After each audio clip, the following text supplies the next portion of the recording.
எனக்கு 9ஆம் அதிகாரம் என்ன படிச்சிங்களா? படிங்க. இந்த வாரத்திலே சொல்கிறேன். சங்கீதம் 49 தியானத்தில் அது வீட்டில் போயிட்டு கொஞ்ச நேரம் படிங்க. முடிஞ்சால் அதுக்கு என்னால் இன்னும் நான் அதுக்கு ஒரு சில பதில்களை சொல்ல கர்த்தர் எனக்கு உதவி செய்வாராக. ஒரு செய்தி, டெல்லியில் நடந்த ஒரு செய்தி. ஒரு பெற்றோருக்கு அழகான ஒரு பெண் பிள்ளை இருந்தாங்க. அந்த பெண் பிள்ளை வளர்ந்தா, நல்லா படித்தா. பெற்றோர்கள் இருவருமே அந்த பெண் பிள்ளைக்கு நல்ல செல்வத்தை கொடுத்து பணத்தை கொடுத்து படிக்க வச்சாங்க. ஒரு ஹாஸ்டலில் தங்கி படிக்க வச்சா. அந்த பெண்ணும் நல்லா சந்தோஷத்தோடு படித்தா. அடிக்கடி அந்த பெற்றோர்கள் ஃபோன் பண்ணி கேட்பாங்களாம், நல்லா இருக்கேம்மான்ட்டு. நான் ரொம்ப சந்தோஷமாக இருக்கேன். ஆனால் சில நாட்களுக்கு பிறகு அந்த பெண் பிள்ளை அந்த பெற்றோரோடு இருக்க உறவை கொஞ்சம் கம்மி பண்ணுற மாதிரி தெரிஞ்சது. அதனால் பெற்றோர்கள் ஒன்று சேர்ந்து அந்த பெண் பிள்ளையை கவனிப்பதற்காக ஒரு சிஐடி போல் ஒரு குழுவை இடத்துல போனாங்க, அணுகுனாங்க. அந்த குழு அந்த பெண் பிள்ளையை ஒரு 3 மாதம் கவனிச்சாங்க. 3 மாதம் கவனிச்ச பிறகு அவங்க பெற்றோரிடத்துல சொன்ன செய்தி ரொம்ப சாக்காக இருந்தது. அந்த பெண் பிள்ளை கல்லூரிக்கு போறா, படிக்கிறா. ஆனால் பெற்றோர்களும் பணம் தராங்க.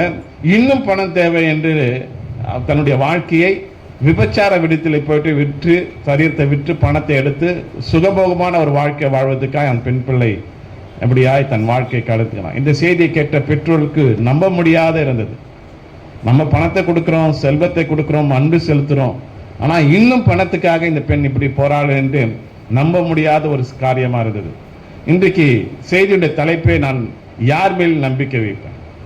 நம்ம யார் மேலே நம்பிக்கை வைக்கிறது இல்லை? பெற்றோர்கள் நம்பிக்கை வைக்க முடியல.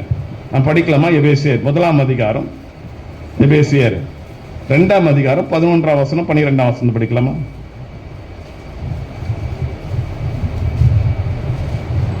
எபேசியர் 2ஆம் அதிகாரம் 12, 13.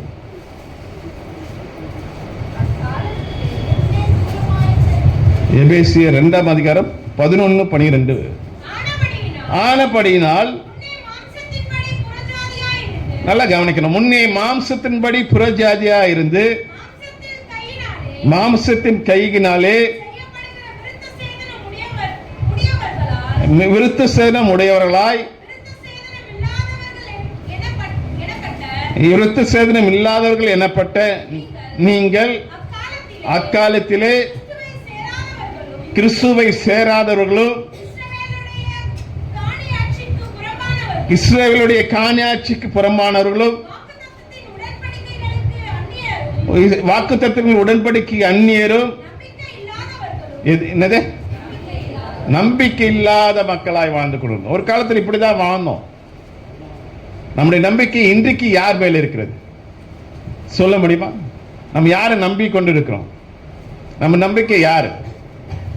நம்ம நம்பிக்கையினுடைய நங்கூரம் யார் என்பதை நாம் அறிந்து கொள்ள வேண்டும். ஒரு காலத்திலே நம்ம எப்படி இருந்தனா 11ஆம் வசனம் சொல்லும், புறஜாதியாராய் மாம்சத்தின்படி நடந்தோம், விருத்த சேதனம் இல்லாதவர்களாய் விருத்த சேதனம் உடையவர்களாய் இப்படியாய் வாழ்க்கையை நாம் வாழ்ந்து கொண்டிருந்தோம். ஆனால் கிறிஸ்துவிடத்தில் சேராதவர்களாய் ஒரு வாழ்க்கை வாழ்ந்தோம். அந்த 12ஆம் வசனத்தை படிக்கலாம். அக்காலத்திலே கிறிஸ்துவர்களை சேராதவர்களும் இஸ்ரவேலுடைய காணியாட்சிக்கு புறம்பானவர்களும் வாக்குத்தத்தத்தின் உடன்படிக்கை அந்நியரும் நம்பிக்கை இல்லாதவர்களாய்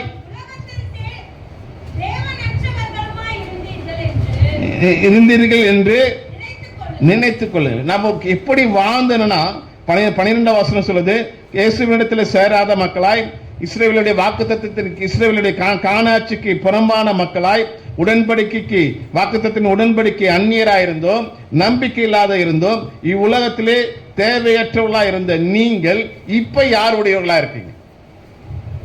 யார் மேல நம்பிக்கை வைத்திருக்கோம்? நம்முடைய நம்பிக்கை யார் மேல இருக்கிறது இல்ல? கொஞ்சம் நல்லா யோசித்து பார்க்க வேண்டும்.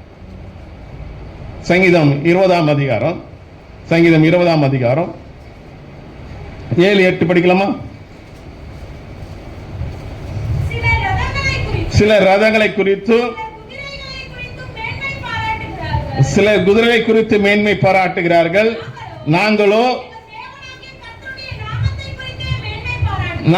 எங்கள் தேவனாகிய கர்த்தருடைய நாமத்தை குறித்து மேன்மை பாராட்டுகிறோம். அவர்கள் முறிந்து விழுந்தார்கள், நாங்களோ எழுந்து நிமிர்ந்து. யார் முறிந்து விழுந்தார்கள் சொல்லுங்க? யார் முறிந்து விழுந்தார்கள்? சிலர்கள் ரதங்களை குறித்தோ குதிரைகளை குறித்தோ, அப்புறம் நான் சொல்லியிருக்கேன், மேன்மை பாராட்டினார்கள்.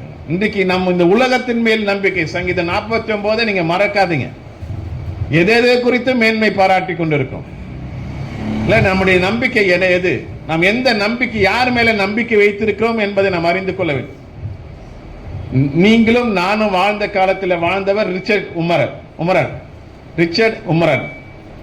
அவர் ஒரு நாள் அமெரிக்கா தேசத்திலே ஒரு கருத்தரங்களை பேசிக் கொண்டிருக்கும் போது, இந்த ரிச்சர்ட் உமரன் 25 ஆண்டுகள் ஜெயிலில் கிறிஸ்துவுக்காய் வைராக்கியமாய் ஜெயிலிலே வாழ்ந்தவர்.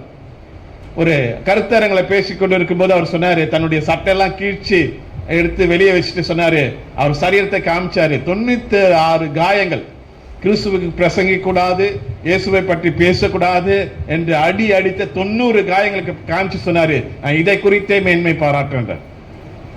நாம் எதை குறித்து மேன்மை பாராட்டி கொண்டிருக்கிறோம்? இல்ல, சில ரதங்களை குறித்தும் சில குதிரைகளை குறித்தும் மேன்மை பாராட்டுகிறார்கள். நாங்களோ எங்கள் தேவனாகிய கர்த்தரை குறித்து மேன்மை பாராட்டுகிறோம்.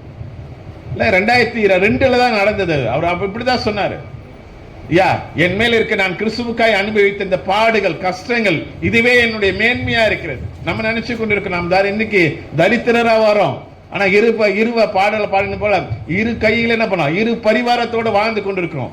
இது அல்ல மேன்மை. கிறிஸ்துவுக்கு நாம் துன்பப்பட்டிருக்கோமானால், கிறிஸ்து நிமித்தம் அடிக்கப்பட்டிருப்போம்னால் அதுவே நாம் மேன்மையாய் காண வேண்டும். நாம் யார் மேல நம்பிக்கை வைத்துக் கொண்டிருக்கிறோம்? நம்முடைய நம்பிக்கை எங்க இருக்கிறது? உலகத்தினுடைய காரியத்தின் மேலையா, உலகத்தினுடைய செல்வத்தின் மேலையா? கொஞ்சம் நல்லா யோசித்து பாருங்க. சங்கீதம் 44 அதிகாரம், சங்கீதம் 44 அதிகாரம் 44 அதிகாரம் 3ஆம் வசனத்தை படிக்கலாம். அவர்கள் தங்கள் பட்டயத்தால் தேசத்தை கட்டிக்கொள்ளவில்லை, அவர்கள் புயமும் அவர்கள் ரட்சிக்கவில்லை.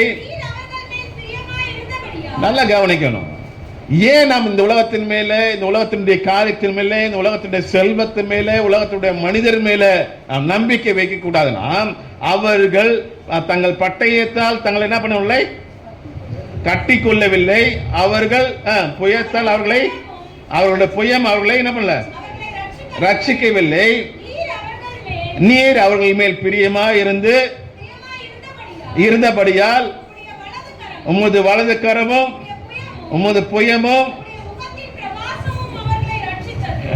அடிமை 430 ஆண்டுகள் அடிமையா இருந்த இஸ்ரேல் மக்கள் அபாயமிட்டார்கள். கடவுளே இறங்கி வந்தார். யார் இறங்கி வந்தது? கடவுளே இறங்கி வந்தார். இன்றைக்கு நம்மையும் கடவுள் இறங்கி வந்திருக்கிறார். 6ஆம் வசனத்தை படிக்கலாம். அதுல 6ஆம் வசனம், நான் என் வில்லை நான் நம்பேன், என் பட்டயம் என்ன பண்ணல, ரட்சிப்பு இல்லை. எதுவுமே நான் யாரதான் நம்புவேன்?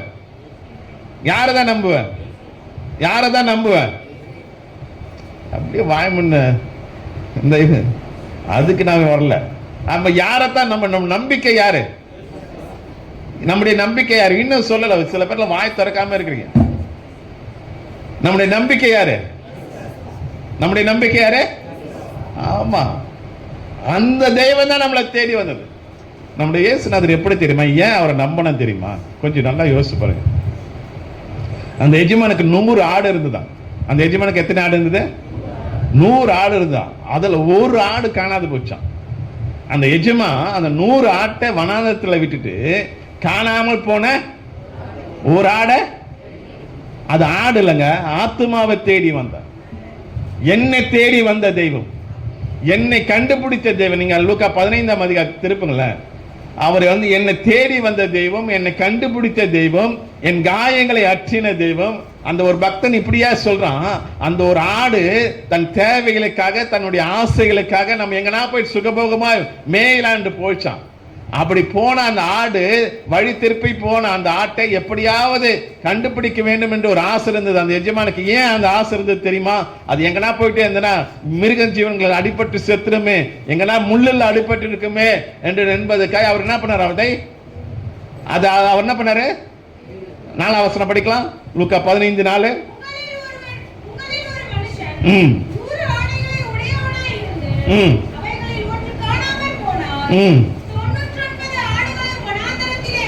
அந்த 99 ஆடு எங்க விட்டா?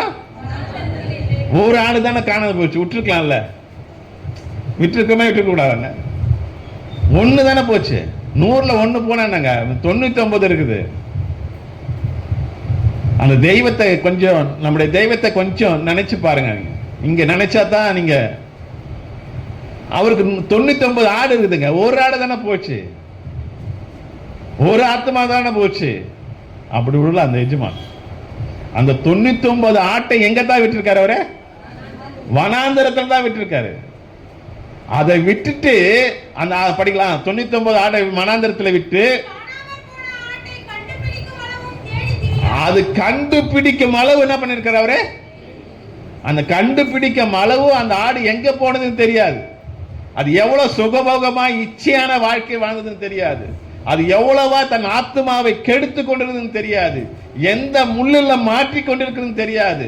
அதற்காக அந்த எஜமான் அது ரொம்ப கண்டுபிடிக்கும் அளவும் எவ்வளவு நாள் ஆனாலும் நான் எப்படியாவது என் ஆட்டை நான் தேடுவேன், நான் கண்டுபிடிப்பேன் என்பதுக்காய் அவர் ஓடினான். எவ்வளவு தூரம் ஓடினார். சொல்றேன், நம்முடைய பெற்றோர்கள் கிறிஸ்துவ குடும்பத்தை சேர்ந்தவர்கள் அல்ல. ஆமென். இல்ல, நம்ம பூர்வீகமான கிறிஸ்தவர்கள் அல்ல. ஆனால் நம்மளை தேடி வந்த இயேசு இல்ல, கண்டுபிடிக்கும் அளவும்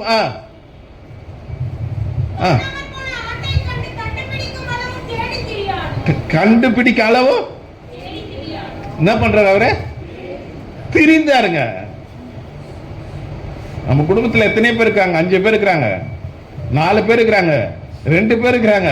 ஆனா நம்மளை மட்டுமே அவர் என்ன பண்ணிருக்காரு? அவரு எடுத்திருக்கிறாரு. எதற்கு?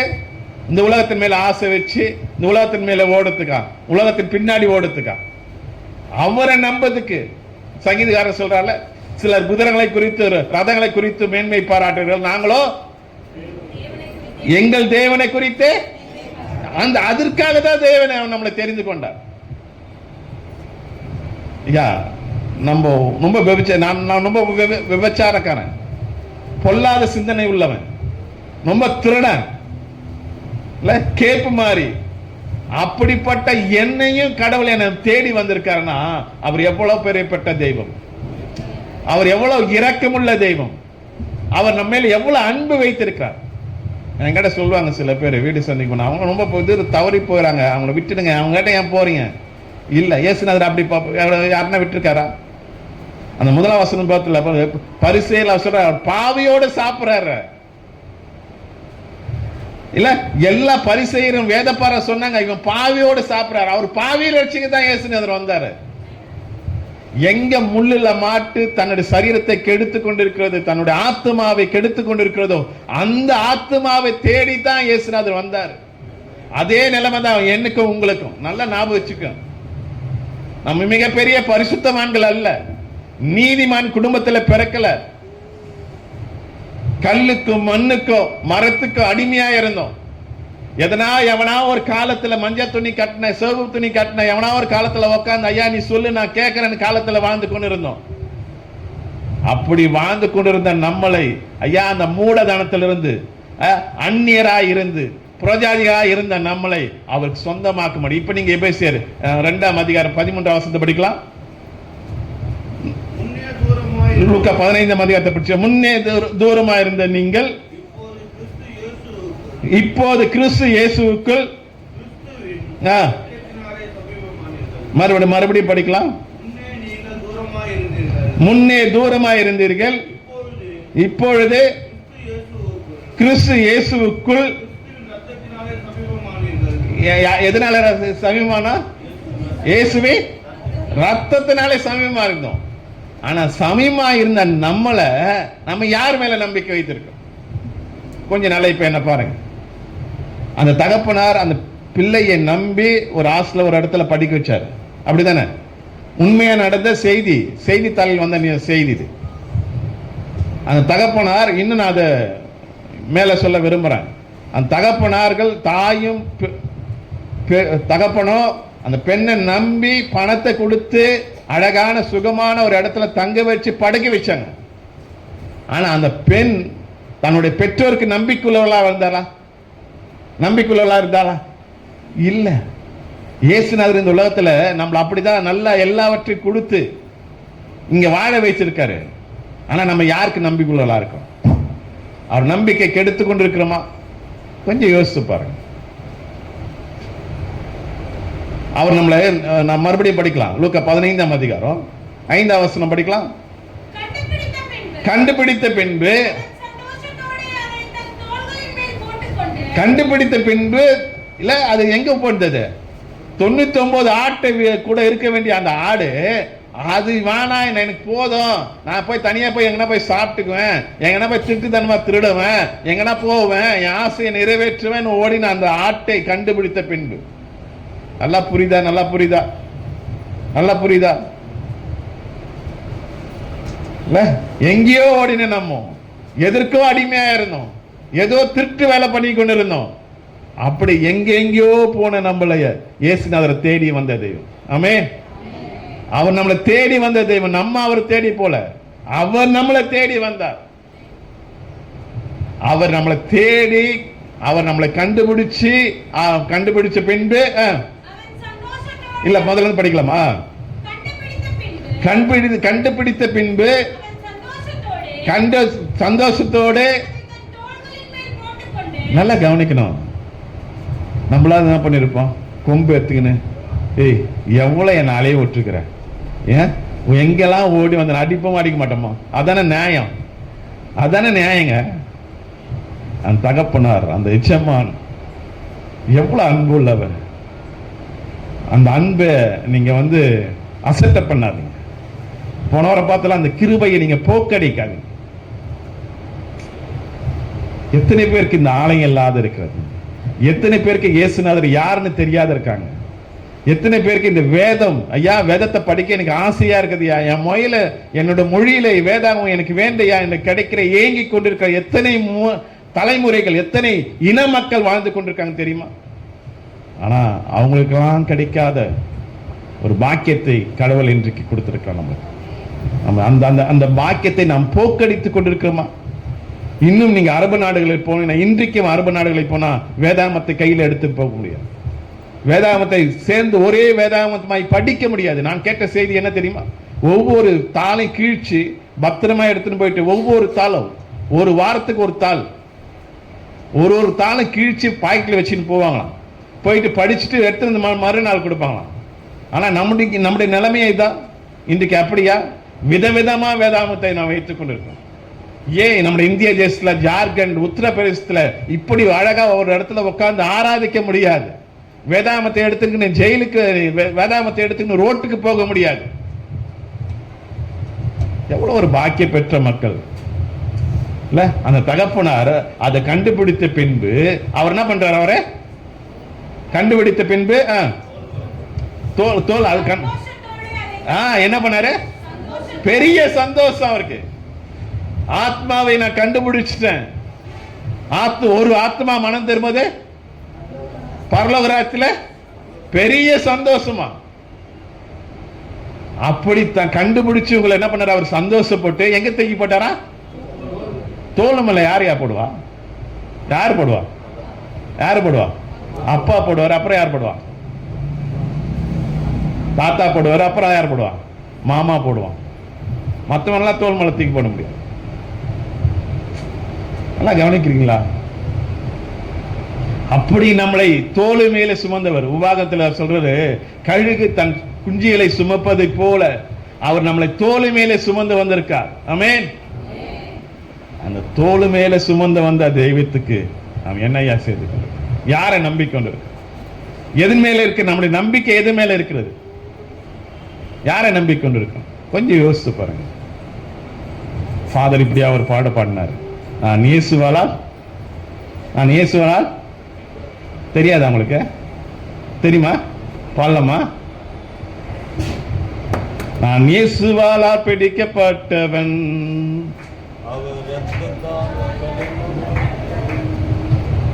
நான் இயேசுவாலால் பிடிக்கப்பட்டவன், அவர் ரத்தத்தாலே கழுவப்பட்டவன், எனக்கென்று எதுவும் இல்ல, இப்பூவி சொந்தமல்ல, எனக்கென்று எதுவும் இல்ல,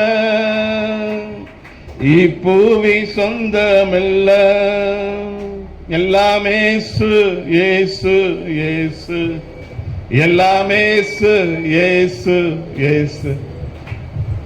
இல்ல, நல்லா கவனிக்கணும். நான் இயேசுவால பிடிக்கப்பட்டவன், அவர் ரத்தத்தால் கழுவப்பட்டவன், எனக்கென்று யாரும் இல்லை. இருக்குல்லையா? இந்த வார்த்தைக்கு தான் நமக்கு எதுவும் இல்லையா? ஏன் கடவுளை இதை நமக்கு கொடுத்திருக்கிறார்? உலகத்துல சங்கீதம் 49 மறுபடியும் நான் படிக்கலாம். ஏன் அந்த செல்வத்தை கொடுத்திருக்கிறார்? ஏன் நம்ம பணத்தை கொடுத்திருக்கிறார்?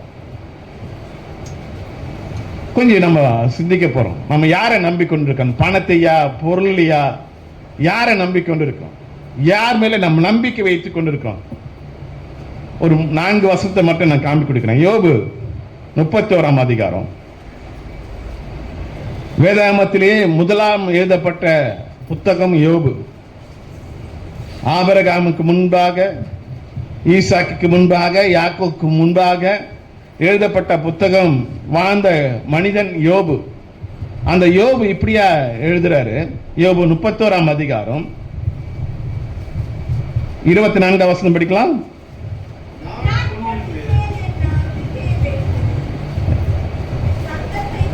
கொஞ்சம் படிங்க ஐயா.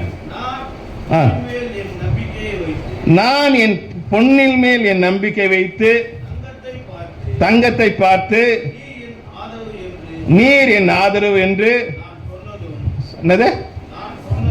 நான் சொன்னதும், நான் என் ஆசி பெரிது என்றும், என் கைக்கு மிகுந்ததையும் கிடைத்ததென்றும் நான் மகிழ்ந்ததும், சூரியன் பிரகாசிக்கும் போது, சந்திரன் மகிமையாய் செல்லும் போது அதை நோக்கி என் மனம் ரகசியமாய் மயக்கப்பட்டு, என் வாய் என் கை முந்தி அப்படின்னா என்னது? மறுபடியும் படிக்கலாம். மயக்கப்பட்டு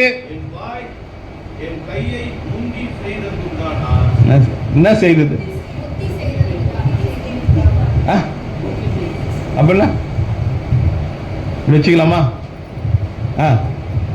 இவ்வளவு நேரம் பேசுன தங்கத்தை பத்தி, என் ஆசையை பத்தி பெரிதென்று பேசினல்ல, அது செய்தது உண்டானால் 28 வசனம் படிக்கலாம். அவர் யோபு சொல்றாரு, ஐயா, நான் பணத்தை குறித்தோ தங்கத்தை குறித்தோ நான் மகிழ்ந்து ஆனந்த சத்தமிட்டு பெருமையாய் நான் பேசியது உண்டானால், இதுவும் நியாயாதிபதிகளால் விசாரிக்கப்பட்ட, எல்லாம் கணக்கு கொடுக்கப்படவர்கள். நான் மறுபடியும் சொல்றேன், சங்கீத படிக்கும்போது சொன்னது போல, தம்பி சொன்னது போல, எதற்காக நம் செல்வம் கொடுக்கப்பட்டது, எதற்காக நம்முடைய பொருள் கொடுக்கப்பட்டது, எதற்காக நம்முடைய ஆசை கொடுக்கப்பட்டது என்பதுக்கு நான் இங்க பதில் சொல்ல போறேன். இல்ல, அது குறித்து தேவன் முதலாவது நம்மளை நியாய தீர்ப்பில் கொண்டு வந்து நிறுத்துகிறார். ஆமென். சுகபோகத்துக்கு அல்ல. அது 28 வசனம் மறுபடியும் உன்னதத்தில் படிக்கலாம். இதுவும் நியாயாதிபதிகளால் எது? 24 வசனம், 26 வசனம், 27 வசனம், 28, 27 வசனம் வரைக்கும் சொல்லப்பட்டிருக்க எல்லா காரியம் நியாயாதிபதிகள் என்ன பண்ணப்பட்டிருக்கு? அப்பனா கடவுள் நம்மளுக்கு ஒரு காரியத்தை கொடுப்பாரானால் அதை குறித்து நம்ம என்ன பண்ணுவோம்னா கணக்கு கொடுக்கணும். ஆனா நான் நேற்று யோசித்தேன், நம்முடைய சபையில பிறந்தது எல்லாம் பெண் குழந்தை, இனிமேல பெண் குழந்தை பிறக்க போகுது. ஆமென். அப்படி பெண் குழந்தை பிறக்கும் போது இருக்கிற தங்கத்தை வாங்கி நான் என்ன பண்ணக்கூடாது, காது பெருசா இருக்கிற காதெல்லாம் குத்துக்க முடியுமா, மூக்கு பெருசா 2 சைட்ல குத்துக்க முடியுமா? அது அல்ல, அதுக்கு அல்ல. காது குத்துறதுக்கு ஒரு அறிவு இருக்கு, விஞ்ஞானம் இருக்குது. அதுக்குன்னு நான் அப்படியே குத்தின்னு திரியத்துக்கு மேன்மை பாராட்டத்துக்கு அல்ல. நேற்று நான் யோசித்தேன், அதுக்கு அல்ல. நான் அதை குறித்து நான் நியாயத்திற்கு முன்னாடி என் கொடுக்கப்பட்ட பொருளை குறித்து, என் கொடுக்கப்பட்ட தங்கத்தை குறித்து, செல்வத்தை குறித்து எதுக்கு நான் பண்ண போறேன், கணக்கு கொடுக்க போறேன். படிக்கலாம். நியாயாதிபதிகள் இடத்தில் விசாரிக்கும் போது என்னவா இருக்கும்? தயவுசெய்து புரிஞ்சுங்க. நம்ம இந்த தங்கத்தின் மேலும் பொருள் மேலும் பணத்தின் மேலும் நம்பி ஓடிக்கொண்டிருப்போமானால் அது என்னவாதான் இருக்கும்? முதலாவது நான் சொல்றேன், நான் யார் மேல நம்பிக்கை வைத்திருக்கேன், யார் மேல நம்பிக்கை வைக்க ஓடிக்கின்றிருக்கேன்? நம்மளோட ஓட்டம் எதுக்கு? ஆலயத்துக்கு வரத்தை பார்க்கலாம், வேலைக்கும் சொந்த பந்தங்களுக்கு முதலிடம் கொடுக்கிறோமே, நம்முடைய நம்பிக்கை யார் இடத்துல இருக்கிறது? நீங்கள் தேவனுக்கு கொடுக்க வேண்டிய கனத்தையும் மகிமையும் செலுத்தாதபடிக்கு நீங்கள் மற்ற இடத்துல நீங்க நேரத்தையும் பணத்தையும் செலவழித்து ஓடுவீர்களானால், நம்பி ஓடுவீர்களானால் அது அது எப்படியா இருக்குமா? தேவனுடைய பார்வைக்கு எப்படியா இருக்குமா? அது அக்கிரமம் செய்வர்களா இருப்போம், அக்கிரமா இருக்கும். அதனால்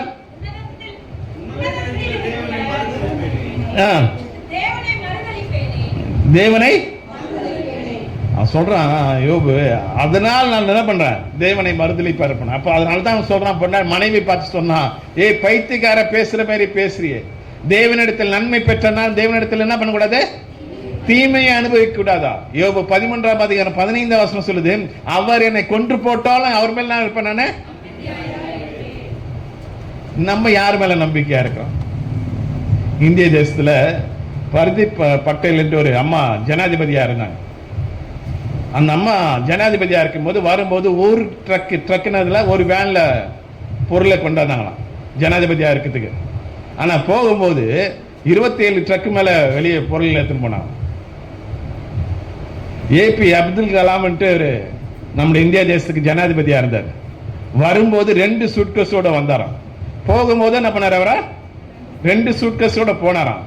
போயிட்டு அந்த மெயின் கேட்ல அந்த 2 சூட்கேஸ் வச்சுட்டு ஒரு வேளை அந்த அவருக்கு அன்பான தோட்டக்காரனை கூப்பிட்டு சொன்னாராம், தண்ணி எத்தனை வா, அது கழுவு, இங்கிருந்து ஜூசி எத்தனை போயிட்டு போறானாராம்.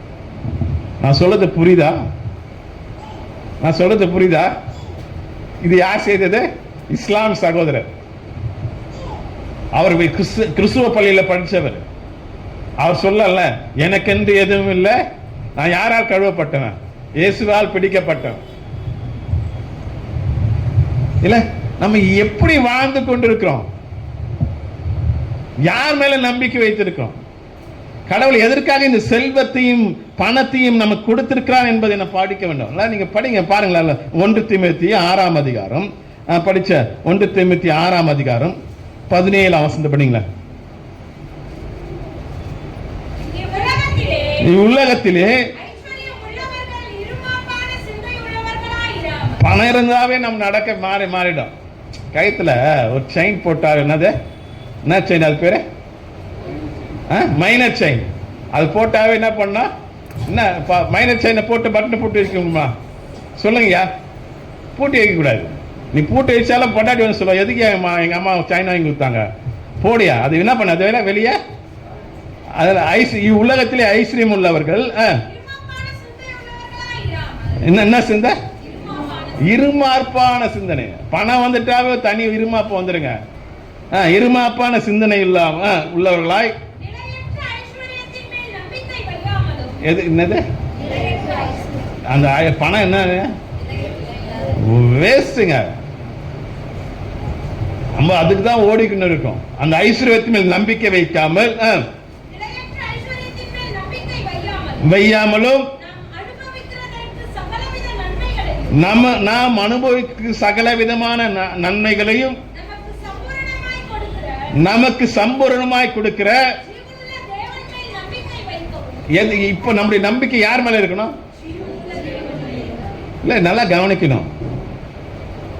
நம்முடைய கடவுள் நம்மளுக்கு பொருளை கொடுத்திருப்பாரானால், தங்கத்தை கொடுத்திருப்பாரானால், பணத்தை கொடுப்பாரானால் எதற்காக கொடுக்கிறார்? சங்கீதக்காரன் அதான் அது கேள்வியோட பிடிச்சார். எதற்காக கொடுக்கிறாரு? அதுக்கு பதில் 18ஆம் வசனம் படிக்கலாமா? என்னது? என்ன செய்வோம்?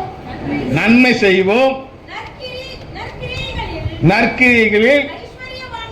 ஐயா, உங்க வீட்டுல பீரோவுல பாதுகாப்பான அறையில தங்கத்தை வைப்பதுக்கு மட்டும் அவர் கொடுக்கலங்க.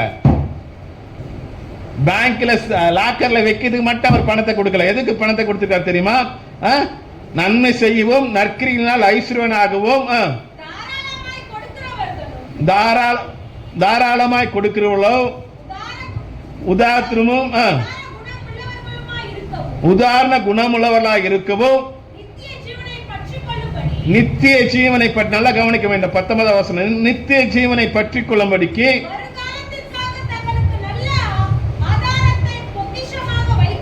நல்ல வருங்காலத்தில். என்ன காலம் வரப்போகுது? வருங்காலம் என்ன காலம் வரப்போகுது? இயேசுநாதர் வரப்போறார். அதோட முடிக்கிறேன். யார் என்ன பண்ண வர்றாரு? இயேசுநாதர் வரப்போறார். அதான் வருங்காலம். அவருக்கு முன்பாக நாங்கள் நிற்க போறோம். அவர் கேட்பாரு, ஐயா உங்ககிட்ட இவ்வளவு பணம் கொடுத்தன, உங்ககிட்ட இவ்வளவு செல்வம் கொடுத்தன, உங்ககிட்ட இவ்வளவு ஆசை கொடுத்தன, நான் ஏன் பண்ண? நீ 5 தாளந்து 2 தாளந்து வாங்கின 1 தாளந்து கிட்ட வாங்கின கேட்டார்ல, அவர் எல்லாருக்கிட்டையும் கேட்டாரு. 5 வாங்கினு கேட்டாரு, 2 வாங்கினு கேட்டாரு, 1 வாங்கினு என்ன பண்ண கணக்கு கேட்டார? கேட்கலையா? கேட்டாரு. ஆனா நம்ம என்ன பதில் சொல்ல போறோம்? சாமி, எனக்கு இவ்வளவு பணத்தை கொடுத்திருக்க, இவ்வளவு செல்வத்தை கொடுத்திருக்கேன், நான் இவ்வளவு சம்பாதிச்சிருக்கேன், இவ்வளவு ஆத்மாவை சம்பாதிச்சிருக்கேன். அதான வசனம் சொல்லிடுது. 19ஆம் வசனமா, நித்திய ஜீவனை நித்திய ஜீவனை பற்றி கொள்ளும்படி வருங்காலத்துக்காக தங்களுக்கு நல்ல ஆதாரத்தை பொக்கிஷமாக வைக்கவும் அவர்கள் என்ன பண்ண? நீ ஐயா, அவர்கள் வச்சிருக்க பொண்ணும் பொருளையும் நம்பி அதுல மேல் நம்பிக்கை வைக்காது. அந்த பொண்ணும் பொருளும் பணத்தை கொடுத்தவர் யாரு? கொடுத்தவர் யாரு? உங்களுக்குலாம் தெரியுமா? ஒரு காரியம் தெரியுமா உங்களுக்கு தெரியாதுன்னு நினைக்கிறேன். தெரியாத ஒரு விஷயம் சொல்றேன். நம்ம வீட்டுக்கு வருமானத்தை கொடுப்பவர் யாரு? யாரும் பதில் சொல்ல மாட்டீங்களா? நம்ம யார் கொடுக்குறாரு? அந்த இயேசுநாதருக்கு கீஞ்சி போன 10 நோட்டு காணிக்க போறோம். பவியும் கிருபாவும் கீஞ்சி போன நோட்டை எங்க இடத்துல கொடுக்குறாங்க? கொடுத்தாங்க, இது வரைக்கும் கொடுத்துருக்காங்க. கொடுத்தது யாரு? ஏசப்பா கொடுத்ததுக்கு காணிக்கு போடுறதுக்கு 10 ரூபா நோட்டு தானே கிடைச்சது. எவ்வளவு ஒரு நம்ம அழகான ஒரு வாழ்க்கை வாழ்ந்து கொண்டிருக்கோம்ல. அதே 10 ரூபா நோட்டை மாமா புள்ளிக்கோ, தங்கச்சி புள்ளிக்கோ, அண்ணன் புள்ளிக்கோ கொடுக்க முடியுமா நம்மளால? கொடுப்பீங்களா? கொடுத்தா மதிப்பாங்களா அவங்க? எவ்வளோ உங்க அத்தை கொடுத்தது? எவ்வளோ உங்க பெரியம்மா கொடுத்தாரு? எவ்வளோ உங்க பெரியப்பான்னு கேட்டா என்ன சொன்னாங்க? 10 ரூபா கொடுத்துட்டு போனாரு.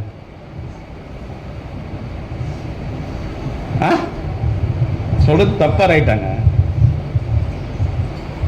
ஐஸ்வர்யத்தையும் பணத்தையும் கொடுக்கிறார் அவரு. அவர் எதற்காக கொடுக்கிறார்? நான் மற்றவங்களுக்கு நற்கிரி 18ஆம் வசனம், நன்மை செய்யவும் நற்கிரிகளை ஐஸ்வர்யங்களா இருக்கும்படிக்கு தாராளமாய் கொடுக்கிற உதாச குணமுள்ளவர்களா இருக்கும்படிக்கு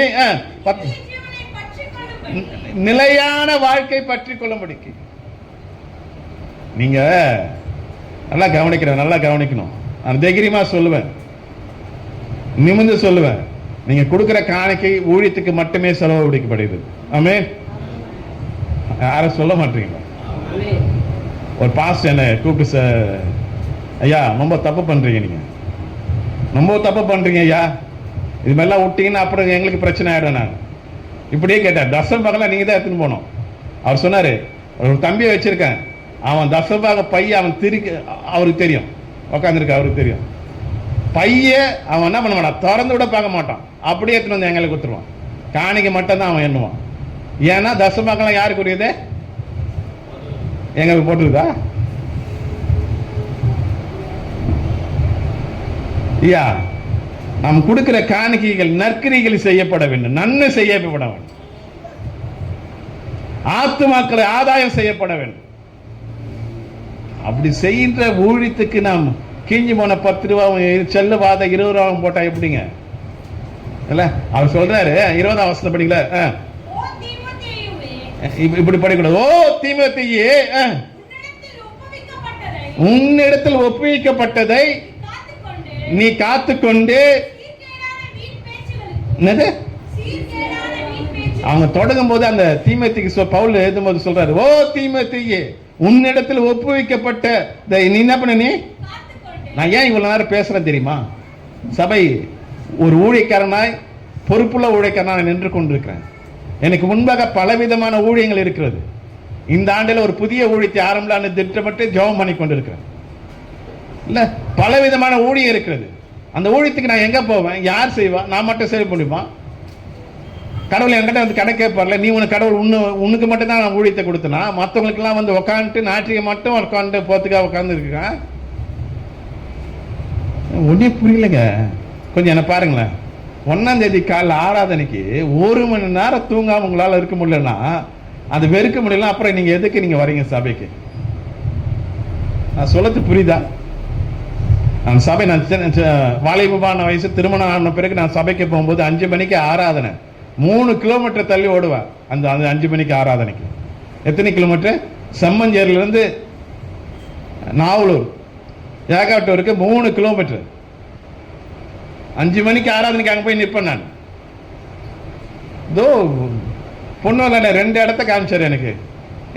அங்கே ஒரு இடம் இருக்குது, இங்கே ஒரு இடம் இருக்குது. நான் சொன்னேன், இந்த இடம் வந்து தான் மக்களுக்கு வரத்துக்கு ரொம்ப வசதியாக இருக்குண்ணா, அது தள்ளியா இருக்குது, அது வானா இன்றைக்கு இடத்த பார்த்து வாங்கினேன். எல்லாம் சீக்கிரம் எழுந்து வருவீங்க ஆராதனைக்குன்னு. அதோட நான் வரப்பட எவ்வளவு சோம்பேறியா பார்த்து கொண்டு இருக்கேன். இது சொல்லத்துக்கு நான் தைரியம் இருக்குதா இல்லையா? சொல்லலாமா? 20ஆம் வசனம் சொல்லுதுல, ஓ தீமோத்தேயே, நீ காத்துக்கொண்டு. எது எது பேசுறதுக்கு ஓடுறோம். இப்ப என்ன பாருங்களேன், 5 மணிக்கு நலங்கு வைக்கிறாங்க தம்பி வீட்டுல, அண்ணன் வீட்டுல, அக்கா வீட்டுல. எத்தனை மணிக்கு எழுந்துக்குவீங்க? 4 மாப்பிள்ள சொல்ற 4 மணி ஆயிடும். ஏன்? அங்க போனா அண்ணன் பொண்டாட்டி என்ன பண்ண? மூஞ்சை காட்டும். ஒரு அத்தகரியா இருந்து வர முடியல ஒன்னால. எவ்வளவு ஒரு மோசமான உலகத்துல வாழ்ந்து கொண்டிருக்கோம். ஓ தீமோத்தேயே, உன்னிடத்துல ஒப்பு வைக்க வேண்டியது நீ என்ன பண்ண? கடவுள் உங்களுக்கு கொடுத்த ஊழியத்தை காத்துக்கொள். இந்த ஊழியம் எனக்கு தனிப்பட்ட மனிதனுக்கு தனிப்பட்ட ஊழியம் அல்லது. இது சபையாராய் ஒன்று செய்ய வேண்டிய ஊழியங்கள். சபையாராய் ஒன்று சேர்ந்து ஆராதிக்க வேண்டியது. சபையாராய் ஒன்று சேர்ந்து கைப்பிரதி ஊழியம் செய்ய வேண்டியது. சபையாராய் ஒன்று சேர்ந்து சண்டே கிளாஸ் நடத்த வேண்டிய ஊழியங்கள். அது என் கையில ஒப்புவிக்கப்பட்டது. அது நான் என்ன பண்ண? காத்துக்கொண்டு. தேவையில்லாத பேச்செல்லாம் பேசக்கூடாது. தேவையில்லாத வீண் பேச்சுகளுக்கு ஞானம் என்று பெயர் பெற்றிருக்கிற, பொய்யாய் பெயர் பெற்றிருக்கிற கொள்கையின் விபரங்களுக்கு விலகு. சிலர் அதை பாராட்டி ரொம்ப, நாங்க ஆராதனைக்கு போனோமா எங்க ஆராதனை எப்படி இருக்கும்? நாங்க ஆராதனை இப்படி போவோம், ஆராதனை இது செய்வோம், ஆராதனை ஒரே கலரை தான் போவோம், ஒரே இதை தான் ஆராதிப்போம். இப்பெல்லாம் வீண் பேச்சு பேசி இல்ல சிலர் பாராட்டி என்ன பண்ணாங்க? விசுவாசத்தை விட்டு வழங்கி போனார்கள். யார் கூட கிருபை இருக்கும்? உலகத்தை நம்பி மக்கள் மேல யார் மேல கிருபை இருக்கும்? சொல்லுங்களேன், யார் மேல கிருபை இருக்கும்? நான் செய்திக்கு வரேன். உலகத்தை நம்பி ஓர மேல கிருபை இருக்குமா? உலகத்தை சார்ந்து இருக்க மேல கிருபை இருக்குமா? யார் மேல கிருபை இருக்கு?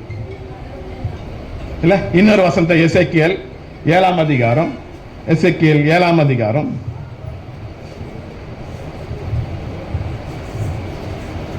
19ஆம் வசனம் படிக்கலாமா?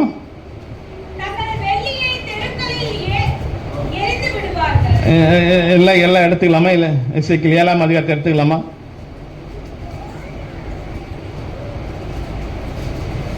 படிக்கலாமா? தங்கள் வெள்ளியை தெருக்களில் எரிந்து விடுவார்கள். அவர்களுடைய பொன் சம்பாரிச்செல்லாம் கஷ்டப்பட்டு ஓட்டி மேல ஓட்டி செய்து கஷ்டத்து மேல கஷ்டத்தோடி ஓடி சம்பாதித்த வெள்ளியும் பொன்னும் வேண்டாவிருப்பா இருக்கும். கர்த்தருடைய சினத்தின் நாளிலே அவர்கள் வெள்ளியும் அவர்கள் பொன்னும் என்ன பண்ணாத? எந்த நாளில? எந்த நாளில? கர்த்தருடைய சினத்தின் நாள். என்னது? நியாய தீர்ப்பு நாளில. நம்ம சேர்த்து வச்சிருக்க பொன்னும் வெள்ளியும் நம்மள என்ன பண்ணாது?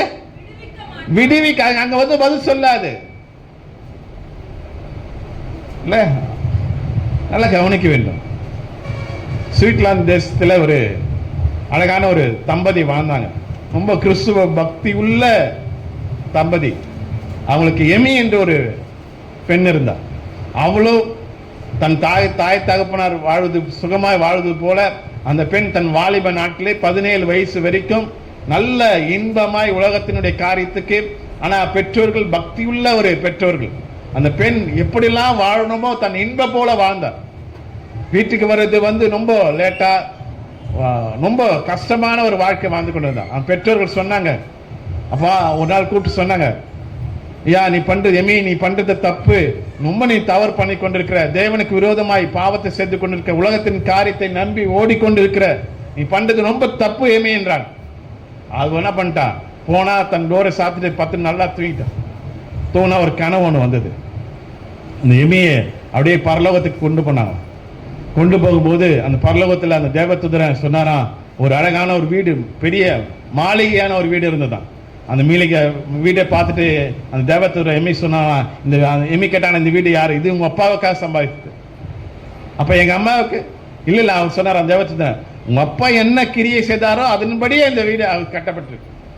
அப்ப அம்மா கேங்க கொஞ்ச தூரம் போன இன்னொரு வீட்டை காமிச்சாங்க. உங்க அம்மா என்ன கிரியை செஞ்சாங்களோ அதற்காக அவங்க வீடை கட்டப்பட்டது பரலோகத்துல. அவன் சொன்னா சரி அம்மா அப்பாவுக்கு வீடு இருக்குமாண்ணா, நமக்குன்னு இருக்க ஒரு வீடு இருக்கு நம்பி போனாலாம். போன இடம்லாம் வெட்ட வரியா இருந்துதான். அவருக்கு தேவதூதர்கள் கேட்ட அந்த எமி கேட்டாங்களாம், இல்ல நீ என்ன பண்ணிருக்க, உனக்கு நாங்க இந்த பரலோகத்துல வீடை கட்ட என்ன பண்ணிருக்க? இயேசுநாதர் சொன்னால நீங்க என்ன பண்ண, உங்க இருதயம் கலங்காமலும் பயப்படாம இருங்க, நான் போய் உங்களுக்காக என்ன பண்ற ஒரு ஸ்தலத்தை ஆயத்தப்படுத்த சொன்னார்ல. நீ என்ன பண்ண, பூலோகத்துல என்ன கிரியை செய்த? அம்மா அப்பா இந்த கிரியை செய்தாங்க, அதனால பரலோகத்துல என்ன பண்ணிருக்கு, வீடு கட்டி இருக்கு. நீ என்ன கிரியை செய்த? எமி துடிச்சு பிடிச்சி எழுந்து உக்காந்தாலாம். சே, நம்ம ஓடின வாழ்க்கை, நாம் வாழ்ந்த வாழ்க்கை, சுகமான வாழ்க்கை, என்னடா வாழ்க்கை, பரலோகம் ஒரு வெட்டத்தறியா இருக்குது என்று 17 வயசுல அந்த கனவு கண்டா. 19 வயசுல பள்ளியை பிடிச்சு ஆப்பிரிக்கா தேசத்துக்கு போனா. நல்லா கவனிக்கணும், அந்த எமி 19 வயசுல ஆப்பிரிக்கா தேசத்துல போயிட்டு ஒரு வாலிப பெண்ணாய் செய்ய வேண்டிய ஊழியத்தை எப்படிலாம் செய்யுமோ அப்படிலாம் ஆப்பிரிக்கா தேசத்துல விழுந்தான். தன் வாலிப பெண்ணா இருப்பதனால அநேக மனிதர்கள் தனக்கு கேடு செய்ய நினைத்தார்களாம். அதன் நிமித்தம் தேவனுடைய ஊழியத்தை என்ன பண்றாங்க, ஊழிச்சுதான். அன்றைக்கு அதுக்கு அப்புறமா மிஸ்டரி கிட்ட சொன்னாங்க, ஐயா நான் கடவுளுக்காய் ஒரு 40 ஆண்டுகள் ஊழியம் செய்திருக்கேன், பரலோகத்துல எனக்காக ஒரு வீடு ஆயத்தமா இருக்கு. நமக்கு எப்படி இருக்குதுங்க, நம்ம எதை கட்டி கொண்டு இருக்கோம், நம்ம எங்க ஊழியம் செய்து கொண்டிருக்கோம், என்னத்த காரியத்தை செய்து கொண்டிருக்கோம் இல்ல? அந்த 17 வசனத்தை படிக்கலாமா?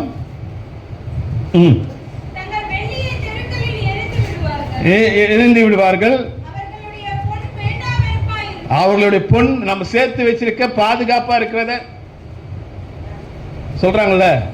வீட்டை பீராவை பூட்டினியா, சாவி எத்துனியா சொல்றாங்களா இல்லையா? பணத்தை வச்சுட்டு வீடு யாருன்னா திறந்துட்டு போவாங்களா? வேண்டா வெறுப்பா இருக்கும். கர்த்தருடைய சினத்தின் நாளிலே அவர்களுடைய வெள்ளியும் அவர்களுடைய பொன்னும் அதனால் அவர்களை விடுவிக்க மாட்டாது. அதனால் தங்களுடைய ஆத்துமாக்கள் என்ன பண்ண முடியாது, பத்தலைங்க, பத்தல. ஒரு சவரம் போட்டா பத்தல, 4 சவரம் போடணும், 5 சவரம் போடணும் இல்ல? இன்னும் இன்னும் இன்னும் இன்னும் இன்னும் இன்னும் இன்னும் இன்னும் ஏன் அது கேட்கறாங்க தெரியுமா? அவங்க ஆத்துமாக்கள் இன்னும் என்ன பண்ணலாது, திருப்தி அடையல. அந்த அக்கா தடிசா போடுது, நம்ம என்ன பண்ணா அதை விட இன்னும் கொஞ்சம் தடிசா போடும். அந்த அக்கா 2 கம்மல் போட்டுக்குது, நம்ம 3 கம்மல் போட்டுக்கலாம். கடனா வாங்க, அவள் ஆத்து மக்கள் அவர்கள் என்ன பண்ண முடியல, திருப்தியாக்க முடியல. தங்கத்தினால வெள்ளினால அவர்கள் வயிறுல என்ன பண்ண முடியாது, நிரப்புவதும் இல்லை. அவருடைய அக்கிரமே அவர்களுக்கு என்ன இருக்கும்? இடரலா இருக்கும். 20ஆம் வசனம், அவருடைய சிங்காரத்தின் மகிமையை அகந்துக்கென்று வைத்து அருவருக்கப்படத்தக்கதும்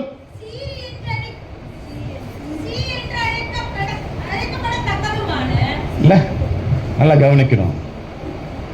நாம் இந்த உலகத்தை நம்பி ஓடிக்கொண்டிருப்போமானால், இந்த உலகத்தின் பொருளை நம்பி ஓடிக்கொண்டிருப்போமானால், அது ஒரு காலத்துல நமக்கு என்னவா இருக்கும்? சி என்று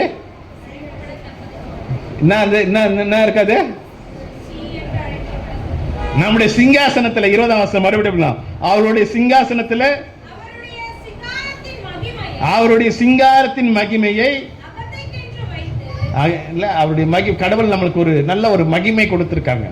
1 பேதுரு 2:9 படி, ராஜரீக ஆசாரிய கூட்டமாய் இல்ல பரிசுத்தவான்களாய் அவருக்கு சொந்த ஜனமாய் இருக்க வேண்டிய நாம் இந்த உலகத்தின் காரியத்தை நம்பி உலகத்தின் இச்சையை நம்பி ஓடிக்கொண்டிருப்போமானால் அவனுடைய மகிமையை நாம் இழந்து கொண்டிருக்கிறோம். அது மறந்துடாதீங்க. இல்ல அதிலே அது என்ன பண்ணாது? அருவருக்கப்படுது. சாப்பாட்டு நாம் சாப்பிட்டு கொண்டு இருக்கிறோம், அதுக்கு முன்பாக நாய் வாங்கி இருந்தா எப்படி இருக்கும்? சாப்பிட்டு இருப்போம்ல. கடவுளுக்கு முன்பாக நாம் அப்படிதாங்க வாழ்ந்து கொண்டிருக்கோம். உங்களுக்கு இது சொன்ன உடனே மூஞ்சி சிலுக்குது இல்ல? கடவுளுக்கு முன்பாக இப்படிப்பட்ட ஒரு அருவருப்பான வாழ்க்கை வாழ்ந்து கொண்டிருக்கோம். கொஞ்சம் யோசித்து பாருங்க தயவுசெய்து. இந்த ஆராதனை ஒரு அர்த்தமுள்ள ஆராதனையா இருக்கணும். இந்த ஆராதனை ஒரு அர்ப்பணிப்பான ஆராதனையா இருக்கணும். என்ன சொல்றேன், இவ்வளவு நேரம் எதுக்குமே பேசினேன்? நாம் வாழ்ந்து கொண்டிருக்கிற வாழ்க்கை தேவனை நம்பி கொண்டிருக்கிறோமா? நாம் வாழ்ந்து கொண்டிருக்கிற வாழ்க்கை தேவனுக்கு பிரியமான வாழ்க்கையா இருக்கிறதா? தேவன் நம்மளை எந்த ஸ்தலத்துல வைத்தாலும் சரி, அந்த ஸ்தலத்துல நாம் தேவனுக்கு என்று மகிமை செலுத்துகிற மக்களாய் வாழ்ந்து கொண்டிருக்குமா என்பதை நாம் சிந்திக்கப்பட வேண்டும். இல்ல அருவருப்பா இருக்கிறதா? அது சி என்ற அந்த நல்லா கவனிங்க. இப்ப பாருங்களேன், அந்த கடவுள் 10 கன்னிகளை அழித்தார். அது தீவட்டி பிடிக்க 5 பேர்கள் ஆயத்தமானவர்கள் 5 பேர் போனாங்க. மறந்து போயிட்டு சோம்பேறியா இருந்து சாக்கு போக்கு சொன்னாங்களே, அவங்கள வந்து கதவு தட்டுறாங்க. ஆண்டவரே எங்களுக்கு தெரியும். ஆண்டவர் என்ன சொன்னாரு? நீ யார் என்று எனக்கு தெரியாது. அவர் தானே அழித்தாரு, அவர் தானே தேடி வந்தாரு. எனக்கு 99 ஆட்டு இப்ப எங்க போனாலும் பரவாயில்ல, எனக்கு இந்த ஆடு ஓனன்ட்டு தேடி வந்தாரா இல்லையா? நம்மளை தேடி வந்தாரா இல்லையா? நம்ம குடும்பத்திலிருந்து நம்மளை பிரித்து எடுத்தாரா இல்லையா? அவர் ரத்தத்தால கழுவினாரா இல்லையா? அவர் பரிசுத்த ஜாதியாய் நம்மளை சபையில வைத்திருக்காரா அல்லவா? அந்த நோக்கத்தை, அந்த திட்டத்தை நம்ம அறிந்து கொண்டிருக்கிறோமா? நல்லா கவனிக்கணும். நான் மறுபடியும் சொல்றேன், நாளைக்கு நான் உயிரோட இருப்பேன்னு தெரியாது. கடவுள் இப்படியே வந்து உட்கார்ந்து போறதுக்காக உங்களை அழைக்கல. இங்க உட்கார்ந்து கொண்டிருக்கிற எல்லாருமே ஒரு திட்டத்தை, ஒரு நோக்கத்தை, ஒரு பெரிய ஊழியத்தை வைத்திருக்கிறார். எல்லாருமே வைத்திருக்க. ஆனா நீங்க அதை அசட்டை பண்றவங்களா இருப்பீங்களானால் இல்ல அகந்த உள்ளவர்களா இருப்பீங்க, அருவருப்பானா இருப்பீங்க. சி என்று அழைக்கப்படத்தக்கதுமான உண்டு பண்ணினார்கள். ஆகையால் நான் அவர்களுக்கு என்ன பண்ண வெறும் வேண்டா வெறுப்பாக்கினேன். ஒரு காலம் வரும் போதுங்க, நீங்க இப்படியே படிங்களா, நம்ம வாழ்ந்து கொண்டிருக்க இந்த வானமும் பூமி என்ன ஆகப்போது தெரியுமா? படிக்கலாமா? 2 பேதுரு 3ஆம் அதிகாரம் 10ஆம் வசனம் படிக்கலாம். 2 பேதுரு 3ஆம் அதிகாரம். நான் நம்பி ஓடிக்கொண்டிருக்கிற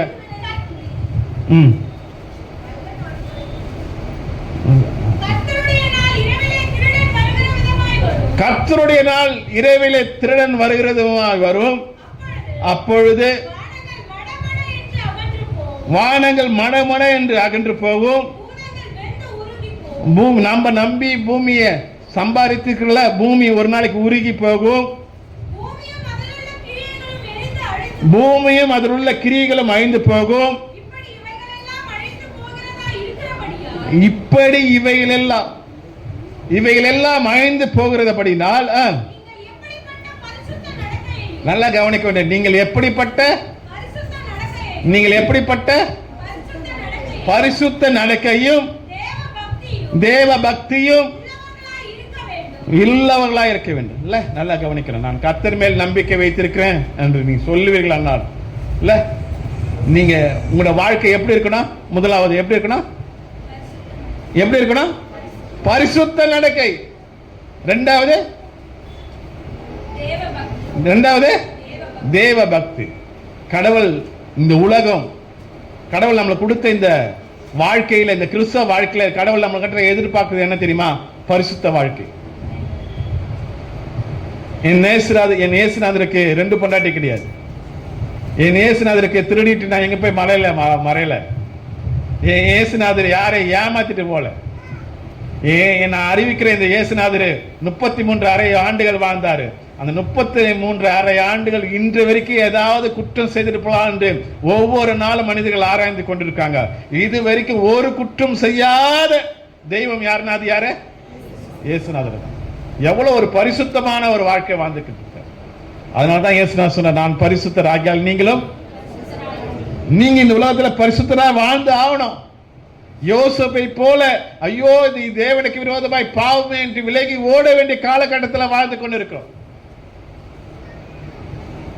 அதுதான் தந்தை பெரியார் சொன்னாரு, சொத்து பொது சொத்தா, பக்தி பொது சொத்தா இருக்கட்டும், ஒழுக்கம் தனி சொத்தா இருக்கட்டும். பக்தி எப்படி இருக்கணுமா? பொது சொத்தா இருக்கணுமா, ஒழுக்கம் தனி சொத்தா இருக்கணும். அந்த பக்தி பொது சொத்தா இருக்கணும்னா நீங்க வாழ்ந்துக்கின்ற அந்த பக்தி எல்லாரும் பார்க்கணும். ஆலயத்தில் வந்து அந்நிய பாஷை பேசலாம், ஆலயத்தில் வந்து கை வைத்து பாட்டு பாடலாம், ஆலயத்தில் வந்து பரிசுத்த வெள்ளத்தன் துணி போட்டு வந்து அப்படியே ஞாயிற்றுக்கிழமைனா பைபிள் எடுத்துன்னு வரலாம். ஆனா பக்கத்தில் இருக்குன்னு சொல்லணும். நம்ம வருத்தமாக சொல்றேங்க, ரொம்ப வருத்தத்தோட சொல்றேன். சில பேர் கேட்கறாங்க, எதுக்கு அவங்க சபைக்கு வராங்க? இவங்களாம் எதுக்கு வராங்க? உட்காந்து அழுவணுங்க. நம்ம கலைஞர் தெரு தான், நம்ம வெளியால யாரும் கிடையாது. அழகேஷ் நகர் தான். நம்முடைய பரிசுத்தம் எப்படி இருக்கிறது? இல்ல அந்த 11 வசனம் படிக்கலாம்.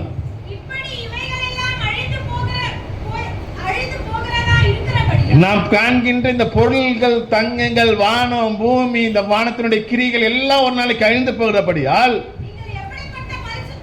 நீங்கள் எப்படிப்பட்ட பரிசுத்த நடக்கையும் தேவ பக்தியும் உள்ளவர்களாக இருக்க வேண்டும். இந்த 2 காரியம் உங்கள் மத்தியில் இருக்கணும். நான் இயேசுவை நம்புறேன்னு சொல்லுவீர்களானால், இயேசாமி என்னை பார்த்து கொண்டிருக்கிறார், அவரே என் மணவாளன். மணவாட்டி எப்படி தன் கணவருக்கு எப்படி உண்மையா இருக்கிறாங்களோ அதே போல என் மணவாளனாகி இயேசு கிறிஸ்து நான் உண்மையா இருக்கிறேன்னு சொல்லுவேன். முதலாவது நம்ம வாழ்க்கையில பரிசுத்தம் இருக்கணும். இரண்டாவது என்ன இருக்கணும்? என்ன இருக்கணும்? தேவ பக்தி இருக்கணும். இங்க வந்த ஒரு பேச்சு, பிரதர் சிஸ்டர், வெளியே போனா சே ஆய் மச்சி, எவ்வளவு ஒரு அனவர்த்தமான ஒரு வார்த்தை இல்ல? எல்லாம் மாறுங்க. இயேசு உங்களை ரத்தத்தால், அவரோட சொந்த ரத்தத்தால் கழுவப்பட்டிருக்கும். பாவஜன பந்தி போக போறோம். அவர் கையில அவருடைய சரீரத்தையும் அவருடைய ரத்தத்தையும் வாங்க போறோம். அவர் நம்மளை தேடி வந்தவர். நான் மறுபடியும் ஞாபகப்படுத்துறேன், அவர் நீங்க மட்டுமே தேடி என்று வந்தவர். தாயின் கற்பினிலே, எரேமியா சொல்வது, தாயின் வயிற்றிலே நீங்கள் உருவாக முன்னே உங்களை தெரிந்து கொண்டவர். அந்த கற்பினிலே உங்கள் மேல ஒரு திட்டத்தை வைத்திருக்கிறார், ஒரு நோக்கத்தை வைத்திருக்கிறார். அவரை நம்பிக்கொண்டிருக்கிறோமா? நம்முடைய வாழ்க்கையில பரிசுத்தம் இருக்கிறதா? தேவ பக்தி இருக்குதா? 12 வசனம் படிக்கலாம். தேவனுடைய நாள் சீக்கிரமாய் வரும்படிக்கு மிகுந்த ஆவலோட என்ன பண்ணுங்க? எத்தனை பேர் காத்து கொண்டிருக்கீங்க? ஐயா, அந்த நாளை காத்துக்கிறதுக்கு ஆமேன்னு சொல்றது பெருசு அல்ல. அவர் வரும்போது நம்ம கணக்கு கொடுக்கணும். அவர் வரும்போது நம்ம கணக்கு கொடுக்கணும். ஏன் உங்ககிட்ட 5 தாளந்து கொடுத்தனே, 2 தாளந்து கொடுத்தனே, 1 தாளந்து கொடுத்தனே, நான் ஏன் பண்ண? இல்ல சாமி, வெயிலா இருக்கு வீட்டுல உட்காந்துனேன், காத்தடிக்குது வீட்டுல உட்காந்துனேன், மழை பெய்யுதுன்னு வீட்டுல உட்காந்து சொல்ல முடியுமா? அவரால சொல்ல முடியுமா? அப்படின்னு அகஸ்டினா சொல்லல, ஐடாஸ் கடரம் சொல்லல, வில்லியம் கேரியும் சொல்லல, இல்ல சீக்கன் பாலம் சொல்லல. உங்களுக்கு தெரியுமா, சீக்கின் பாலுடைய வாழ்க்கை சரித்திரத்தை நீங்க படிப்போம்னால் தரங்கம்பாடியில வந்து அவர் இறங்கும் போது அந்த அன்றைக்கு இருந்த பிரிட்டிஷ் அரசாங்கம் இங்கிலாந்தின் அரசாங்கம் சீக்கின் பால் என்ன பண்ணல, இறக்க விடாம என்ன பண்ணாங்க, 6 மாதம் கப்பலில உட்கார, அந்த படகுல உட்கார வச்சாங்க. நீ இறங்க கூடாது, வரக்கூடாது, அனுமதி இல்லை உனக்கு. ஒரு கிறிஸ்துவ ஆண்ட அரசாங்கம் அவைகள் மத்தியிலே வந்தார். அவைகள் மத்தியிலே வந்து தமிழை கற்றுக்கொண்டார்.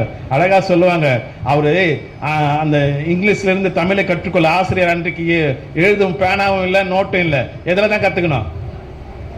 தரையில தான் எழுது கத்துக்கணுமா? அவர் நல்லா கவனிக்கிறீங்களா? தரையில எழுதும் போது அன்னைக்கு அந்த கடற்கரை மணல தான், கையில கடற்கரை மண்ணை போனா எப்படி இருக்கும், ஆனை போட்டா எப்படி இருக்கும்? அவங்க சாப்பாடு எதுல தான் சாப்பிடுவாங்க? ஸ்பூன்ல சாப்பிடுவாங்க. ஆனா தமிழை கத்துக்கணும் அவர்னா எதுல கத்துக்கணும்? கத்துக்கும் போது அந்த கல் எல்லாம் குத்துமா, மென்மையான தோல். அப்படி கத்துக்கொண்டுதான் இன்றைக்கு நம்ம கையில் இருக்கிற அந்த வேதாகமம் கொடுத்திருக்கிறார் சீக்கிரம் பால். தேவனால் சீக்கிரமாய் வரும் என்று ஆவலோடு காத்திருக்க நீங்கள் மிகுந்த ஆவலோடு காத்திருங்கள். அந்த நாளில் வானங்கள் வெந்து அழிந்து பூதங்கள் உருகி போகும். அவருடைய வாக்குத்தத்தத்தின்படியே நீதி வாசமா இருக்கும். புதிய வானமும் புதிய பூமியும் என்ன பண்ணிருக்கும், உண்டாக்கும் என்று காத்திருக்கிறது. ஆகையால் பிரியமானவர்களே, அவர் வர காத்திருக்க நீங்கள் என்னது, வெள்ளை சட்டை, ஒரு வெள்ளை சட்டைங்க. இது எனக்கு இந்த வாழைப்பூ இவ்வளவு நாள் இருக்குது, யாருன்னா அறுப்பாங்கன்னு பார்த்தா இது வரைக்கும் அறுக்க இல்லை. நான் அறுத்துருப்பேன். காலையில பால் வந்து பற்று போது என்ன பண்ணல, வாங்கி கொடுத்தவங்க என்னை திட்டுவாங்க. அதுக்காக பயந்துருக்கேன், பயந்து வாழறேன் இல்ல. அதே போலதான் கர்த்தர் உங்களுக்கு நல்ல ஒரு ரட்சிப்பின் வஸ்திரத்தை கொடுத்திருக்காரு. அதுல கரை இல்லாத ஒரு வாழ்க்கை வாழணும். ஆமே, கரையற்றவர்களாய் என்னது என்கிட்ட ஒரு நீங்க சொல்ல தமிழ்ல எழுத கொடுத்தீங்கன்னா நான் பயங்கரமா பிழையோடு எழுதுவேன். ஏன்னா எனக்கு எழுத தெரியாது, எழுத்துல பிழைய இருக்கும். ஆனா நம்ம வாழ்க்கையில பிழை இருக்கக்கூடாது. கரையற்றவர்களாய் பிழை இல்லாதவர்களாய் சமாதானத்தோடு அவர் சந்ததியில் காணப்படும்படிக்கு என்ன வருங்க, ஜாக்கிரதையா இருக்கு. அந்த பெற்றோர்கள் அந்த பெண்ணை எப்படி நல்ல கொடுத்தார், நல்ல சுகமாய் வாழத்துக்காக ஒரு இடத்துல வச்சாங்க, படிப்பதுக்காக வச்சாங்க. அந்த பெண் உலக ஆசைக்காக, இன்னும் பணம் தேவை, இன்னும் வாழலாம் நண்பர்களோடு சேர்ந்து என்று தன் சரீரத்தை கெடுத்து கொண்டார். இன்றைக்கு கடவுள் நம்மளை அதே ஸ்தலத்தில் வைத்திருக்கார். அவர் நமக்கு பெற்றோரா இருக்கிறார். ஆமென். அவரே என் தாய் தகப்பனா இருக்கிறார். அவர் இந்த உலகத்தில் என்னை வாழ வைத்திருக்கிறார். அந்த பெற்றோருக்கு நான் உண்மையில் உள்ள இருக்கிறேன்னா கொஞ்சம் யோசிப்பார். கடவுள் எனக்கு கொடுக்கப்பட்ட பணமோ, எனக்கு கொடுக்கப்பட்ட செல்வமோ, எனக்கு கொடுக்கப்பட்ட ஆசையோ ஏதோ நான் வாழ்வதற்கு அல்ல, என் சந்ததி வாழ்வதற்கு அல்ல, அநேக ஆத்துமாக்களை கொள்ளையாடுதான். படிக்கலாமா? லூக்கா 16ஆம் அதிகாரம், லூக்கா 16ஆம் அதிகாரம் 9ஆம் வசனம் படிக்கிறோம். யார் சொல்லுது? யார் சொல்லுது? நான் சொல்ல. அப்போ நான் உங்களுக்கு சொல்லுகிறேன், நீங்கள் என்ன பண்ணும்போது, நீங்கள்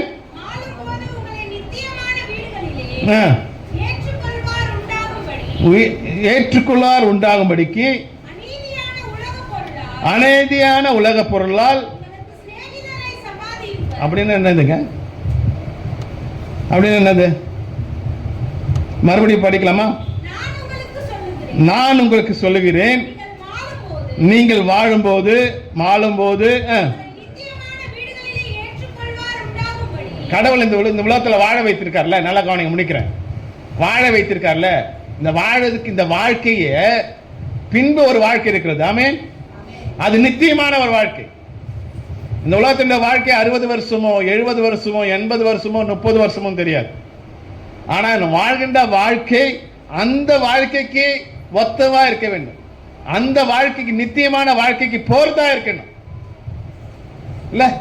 அந்த 2 தாளந்து 5 தாளந்து வாங்கி பார்த்து சொன்னார் கடவுள், உனக்காக நீ உண்மையும் உத்தமமா இருந்த உனக்காக ஆயத்த பண்ண இடத்துக்கு என்ன பண்ண, எஜமான வீட்டுக்குள்ள என்ன பண்ண, நீ பிரவேசி. அப்படின்னா நாம் நித்தியமான வீட்டுக்குள் செல்லும்படிக்கு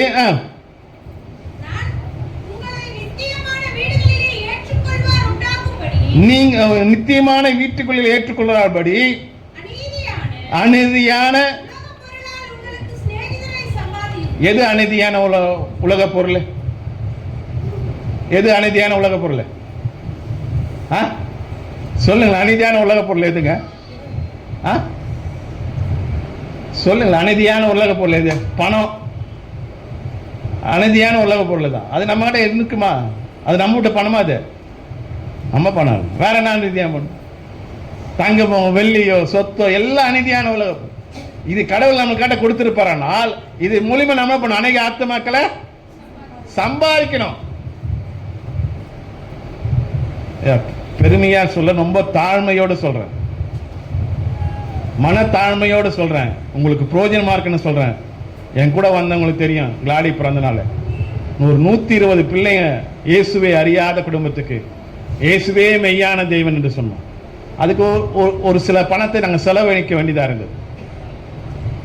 பணத்தை கொடுத்து என்ன பண்ண வேண்டாம், ஏசாமிய சொல்லணும். நம்ம ஊர்ல அப்படிதான் பால் பவுடர் கொடுத்து ஏசாமிய சொன்னாங்க ஒரு 40-50 ஆண்டுகளுக்கு முன்பாக. இன்றைக்கு நம்முடைய பணத்தை கொடுத்து ஏசாமி சொல்லணும், அவ்வளவுதான், வேற வழியே கிடையாது. வாங்க ஏசாமினா அந்த 130 பேர் வந்திருப்பாங்களா? பஸ்ஸுக்கு டிக்கெட் போட்டு வந்திருப்பாங்களா? வந்திருக்க மாட்டாங்க. அநீதியான உலக பொருளால் எது என்ன பண்ணுவீங்க? என்னது?